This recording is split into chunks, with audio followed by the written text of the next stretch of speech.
Hello les amis, j'espère que vous allez bien. Donc aujourd'hui dans cette nouvelle vidéo, je vais vous dire pourquoi il faut prendre des vidéos d'un bien immobilier que l'on visite. Mais avant, si ce n'est pas déjà fait, je vous rappelle que vous pouvez recevoir gratuitement ma sélection de livres sur l'indépendance financière en cliquant sur le bandeau qui apparaît sur la vidéo.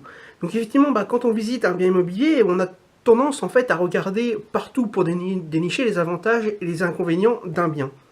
Mais en faisant cela, en fait, on a tendance à mettre son cerveau en mode concentration et non en mode mémorisation. Ce qui fait que souvent, on se souvient des problèmes ou des points positifs d'un bien, mais on ne se souvient pas forcément de détails. Et si vous n'êtes pas au moins deux à visiter le bien, et encore, des fois, les deux personnes ne se souviennent plus forcément du détail, eh bien, vous risquez de louper un détail qui peut poser problème lors de l'achat concret du bien. Alors bien sûr, vous pouvez aller visiter une seconde fois le bien pour aller voir ce détail qui a été oublié, mais il y a une action en fait qui peut vous éviter ce second déplacement pour aller voir seulement des détails, et c'est en fait de prendre des photos. Aujourd'hui dans cette vidéo, donc je vais vous dire pourquoi il faut prendre des vidéos, enfin plutôt des photos ou des vidéos aussi d'un bien immobilier que l'on visite. Alors il y a deux raisons principales qui font qu'il faut prendre des photos d'un bien immobilier. Tout d'abord, et comme je l'ai dit précédemment, nous ne sommes pas infaillibles, et en fait au niveau de la mémoire, au niveau de la mémoire, vos photos vous permettront en les regardant de revisualiser en fait mentalement le bien immobilier, mais aussi de capter des détails que vous n'auriez pas vus lors de la visite ou que vous auriez oubliés. Elles vous permettront également d'affiner votre offre d'achat. Si vous souhaitez en faire une en renvoyant l'état d'ensemble du bien tranquillement à la maison, et aussi une première estimation des travaux. Si vous achetez le bien ensuite et que vous souhaitez faire ces travaux-là, eh bien cela vous permettra en fait de commencer à mieux visualiser les travaux à faire avec les photos que vous avez, mais aussi vous projeter sur ces travaux à travers ces photos, et aussi de comparer le avant travaux et le après travaux.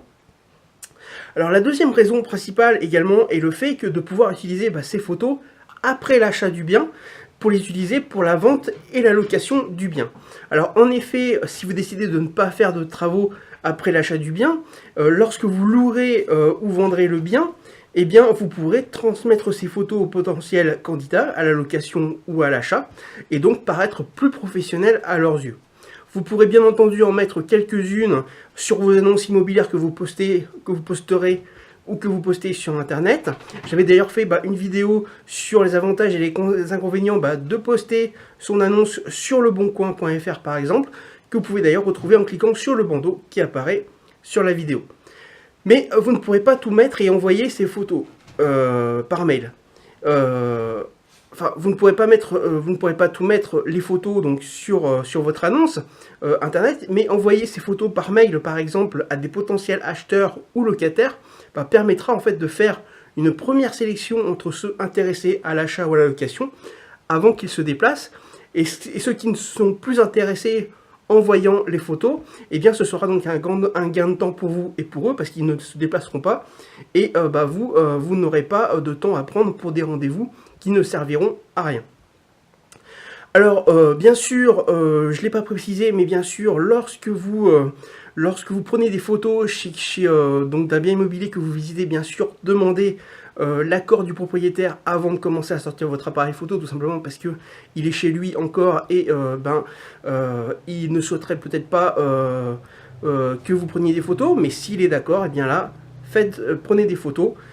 Puisque vous pouvez voir que de simples photos peuvent vous faire en tout cas gagner beaucoup de temps si elles sont prises dès le départ. Et quand on visite un bien, nous devons prendre à profit ce temps donc pour pouvoir ensuite en gagner dans le chemin de l'investissement immobilier. Comme on dit, le temps c'est de l'argent, et bien sûr c'est aussi vrai dans l'immobilier. Donc voilà pour cette vidéo. Donc je vous rappelle, si ce n'est pas déjà fait, que vous pouvez recevoir gratuitement ma sélection de livres sur l'indépendance financière en cliquant sur le bandeau qui apparaît sur les vidéos. Également, n'hésitez pas à vous abonner à la chaîne YouTube en cliquant sur le bouton s'abonner qu'il y a sur la vidéo.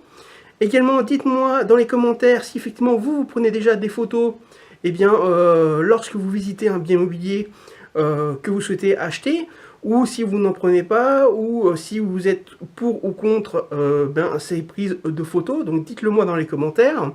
Également, n'hésitez pas à liker la vidéo Donc si vous l'avez aimé ou si vous souhaitez me remercier pour tous les contenus gratuits que je vous donne. Et également, n'hésitez pas à partager la vidéo afin qu'un plus grand nombre de personnes puissent connaître et puissent savoir qu'ils peuvent prendre des photos d'un bien immobilier que l'on visite et pourquoi surtout. Je vous dis maintenant à très bientôt pour une prochaine vidéo.